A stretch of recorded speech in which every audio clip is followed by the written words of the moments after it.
Hey guys, welcome back to Bennett Farms here. It's been a while since I've been with you guys, since I made a video. But we're standing in front of the 359 here, and I thought I would give you guys a quick cold start video on this. As you guys can see, we got some snow here. We got about 3 or 4 inches or so. Got down into the mid-20s last night. It's about 28 right now. I had this old girl running yesterday, so hopefully it should fire up. I was actually kind of surprised. I hadn't had it running in a couple of weeks, and 2 or 3 weeks anyways, and it fired right up yesterday, so I was pretty impressed with that. But maybe I'll set you guys up here and let you guys watch cold start. If I can get to stay here, we'll see. There you go.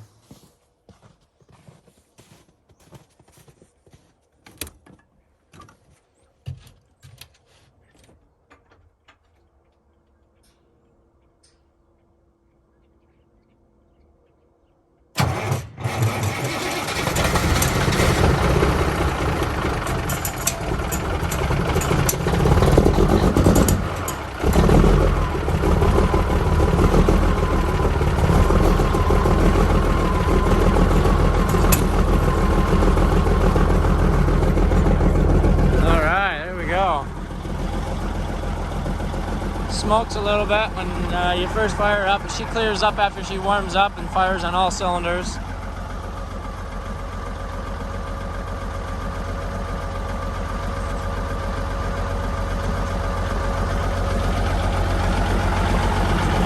Got a little bit of an exhaust leak right here at this band. Gotta try and fix that. I don't know if this band's supposed to be cut like that, but something tells me it's not. But yeah. Actually sounds fairly good for just starting up. I've got the set screw on like the hand throttle idled up just a little bit. Sometimes it doesn't like to idle and then it dies, and it's really hard to get started again.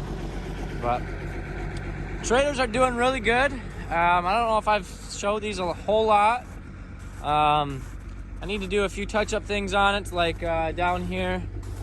The previous owner had put all this poly in here. This is like 1/4-inch poly or 1/8-inch poly, and that way the mud and stuff off the road can't get up in the dog houses. I just got to go through. You just have them zip tied up. I need to go through and get them re-zip tied or get a better way to put them up, but they're doing good. Been fortunate enough to stay busy hauling grain with them, and I can get right about 1,500 bushels of good test weight corn in here and about 1,400 bushels of soybeans in it. Here's kind of another spot where I just kind of left. I just tied up with some baler twine that I had, but I just got to get it buttoned back up a little bit. Might work on that today some. I got some grain to haul. So yeah, they're doing really good though. These trailers are, again, in really good shape. I kind of think I got a good price on them for what I paid for them. You know, as far as good a shape as they're in. It's not like they're all beat up or whatever. But yeah, just thought I'd give you guys a quick update video. Maybe go over some of the things I did to the truck. If you guys can still hear me okay, maybe I'll stand over here, I guess. So a couple of things that I had to do to the truck right away. I drove it for about 2 weeks, and dropped the transmission in it. Ended up finding out that the previous transmission had gotten installed incorrectly, and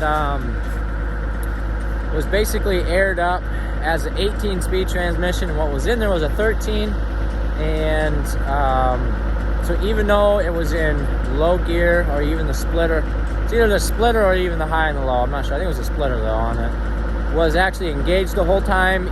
Well, it was disengaged in my frame of mind. You know, it was actually disengaged, but on the inside of the transmission it was still engaged, so I basically fried everything. I've got a bunch of the parts and pieces, and just toasted the whole transmission. Couldn't even get it rebuilt because it was so bad. So I had to drop quite a bit of money into a brand new transmission.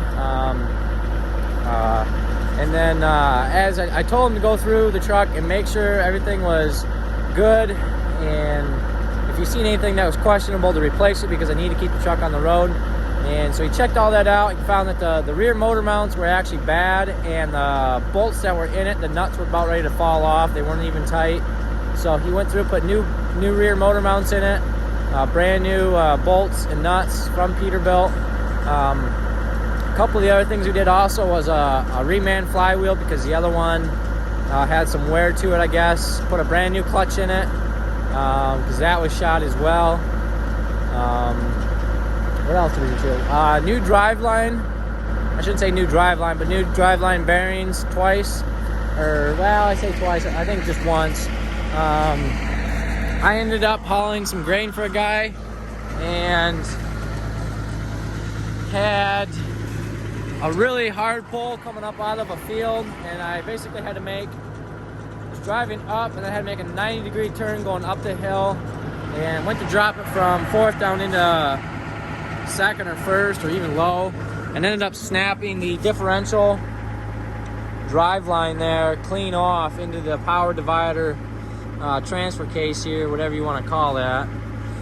It's the power divider that goes, back is the input shaft that goes into the power divider that then goes into the pumpkin here on the rear axle. So that had to get rebuilt. So that's all new. So that should hold us over for quite a while. New transmission should do us really well. Motor seems to be running really well. Kind of. It runs good.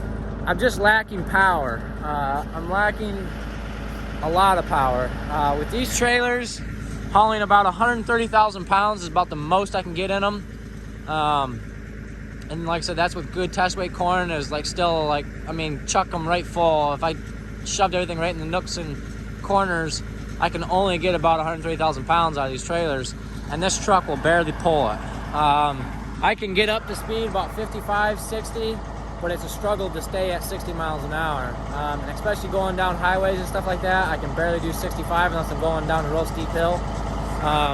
So I think that's an issue I've got. I'm trying to figure out what's going on with it, because to me there should be a lot more power there than what there is. It's supposed to have bigger injectors in it, and it's supposed to have the pump has been turned up in it. So if the pump's been turned up and it's got bigger injectors, it should have more power than a stock 3406A model cat in it, which is what this motor has, is a 3406A model. I wish it was the B. Actually, I found a rebuilt B model cat the other day for like $5,500. I wanted to go buy it, but I just don't have the cash right now. Or maybe it was a 3406B that needed to be rebuilt or something. I don't know, but it was cheap, really cheap. I mean, complete motor, turbo, everything. Yeah, so I'm trying to narrow that down. I wonder if maybe the fuel lines aren't big enough to supply them bigger injectors with enough fuel to be able to get the power that I'm thinking that it should have. I don't really know. Tell me what you guys think down in the comments. See if you guys have any ideas. I've talked to a cat mechanic about it just recently, and he kind of isn't really sure, obviously, without looking at it. The only problem is he's out in Idaho. You guys might know his channel. It's Adaptate. I think his name's Josh out there. So I talked with him a little bit over email, but I'm not, like I said, I'm not real sure what it would be without looking at it. My other mechanic that did the transmission work and all that, he's pretty good with some motor work, but he's more used to Cummins. That's what they have in their fleet and in their trucks. He doesn't really know a whole lot about the older cats and stuff, so looking at trying to get a hold of somebody to work on that. Other than that, though, it's been running good, and as you guys can see, it cleared right up. It's hardly smoking at all.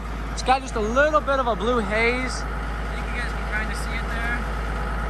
But that's about it. I mean, like I said, I could probably idle it down here.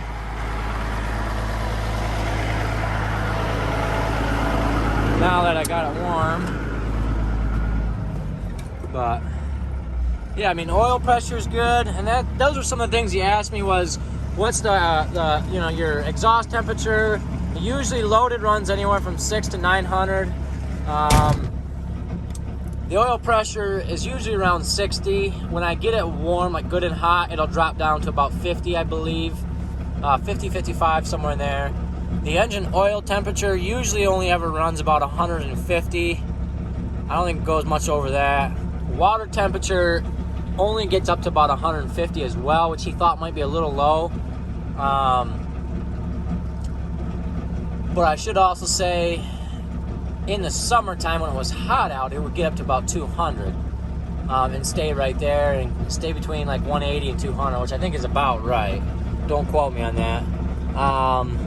Transmission temperature, that usually stays around 150 to 200, somewhere in there. I was getting really high the one day. It was like the 200 and it just kept climbing. I'm not sure why. I don't know if the sensor was maybe getting, the wire was messed up on it or something, I'm not sure. But and then the manifold PSI, which is boost.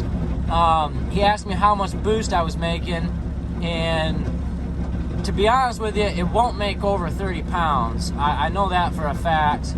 It only goes up to about 20 to 25 pounds of pressure on a good pull, and to me it should be closer to 30. I feel like I should be getting a lot more boost out of it. But again, I don't know a whole lot when it comes to these motors because I'm still fairly new at it. But if you guys have any comments, let me know.